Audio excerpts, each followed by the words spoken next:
نحمده ونصلي على رسوله الكريم اما بعد فاعوذ باللہ من الشیطان الرجیم بسم اللہ الرحمن الرحیم۔ محترم سامعین، السلام علیکم ورحمۃ اللہ وبرکاتہ۔ آسان روحانی و قرآنی وظائف کے ساتھ بندہ ناچیز قاری محمد رمضان اپنے YouTube channel Islamic world HR سے حاضر ہوں۔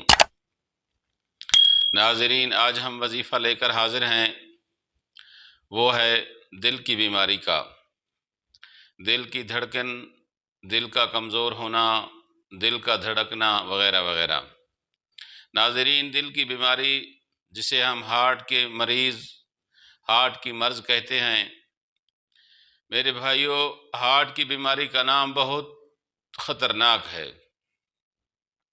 جس طرح انسانی جسم کے ہر اعضاء کی اپنی اپنی حیثیت، اپنی اپنی فوقیت ہوتی ہے، اسی طرح انسان کا جو دل ہے وہ پورے جسم کا سردار ہے۔ پورے جسم کا دار و مدار اور پورے کا پورا کنٹرول انسان کے دل سے وابستہ ہے۔ یہ دل اگر روحانی طور پر ٹھیک ہے، یہ دل صاف ہے، تو انسان کا دماغ، انسان کی سوچ، انسان کے ارادے اور فیصلے ٹھیک ہوتے ہیں۔ اور اگر روحانی طور پر دل ٹھیک نہیں تو وہ بھی انسان کی ناکامی کا سبب بن جاتا ہے۔ اسی طرح انسان کا دل اگر طبی طور پر ٹھیک نہیں ہے، کسی کو دل کی گھبراہٹ کی بیماری ہے، کسی کو دل کے اٹیک کی بیماری ہے، کسی کے دل کے وال خراب ہیں، کسی کے دل میں سوراخ ہیں، دل بڑھ رہا ہے، یعنی جتنے بھی قلبی امراض ہیں یہ بہت خطرناک، جان لیوا اور پریشان کن بیماریاں ہیں۔ آپ صلی اللہ علیہ وسلم نے ہمیں کئی سو سال پہلے بتا دیا کہ الا فی الجسد مضغہ واذا صلحت صلح الجسد کلہ واذا فسدت فسد الجسد کلہ الا وہی القلب۔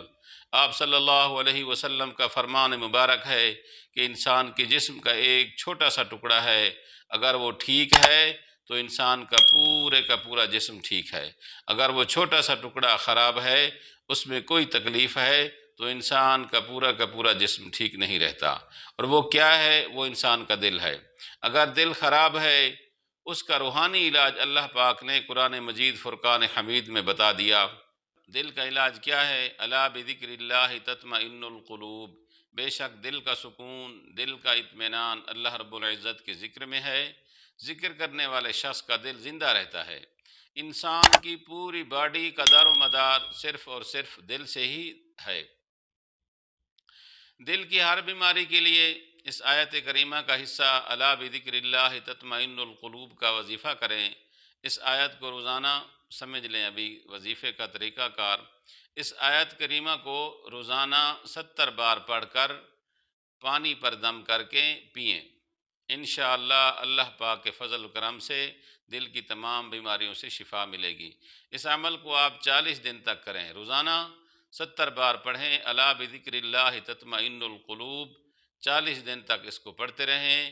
اس کے علاوہ اگر ہو سکے تو اجوا کھجور پر یا آب زمزم پر اس کو پڑھ کر پئیں تو اور بھی بہتر ہے۔ اور حضور صلی اللہ علیہ وسلم نے خود صحابہ کرام رضوان اللہ تعالی علیہم اجمعین کو بتایا کہ اگر دل کے بیمار ہو تو اجوا کھجور کی گٹلی کو پیس کر صفوف بنا کر کھلائیں، تو اس میں بھی دل کی جملہ امراض کی شفا بتائی ہے حضور صلی اللہ علیہ وسلم نے۔ اللہ پاک ہم سب کو قرآن و حدیث پر کما حق عمل کرنے کی توفیق عطا فرمائیں۔ ناظرین، اگر یہ ویڈیو اچھی لگی تو اسے صدقہ جاریہ سمجھ کر شیئر کریں، اور اگر آپ ہمارے چینل پر نیو ہیں تو اس چینل کو ضرور سبسکرائب کریں، تاکہ آئندہ بھی اس قسم کی مختصر بیانات، مختصر وظائف اور مختصر عملیات کی ویڈیو آپ کو ملتی رہے۔ اور نیچے گھنٹی کے نشان کو کلک کرنا نہ بھولیں۔ اللہ پاک ہم سب کا حامی و ناصر ہو۔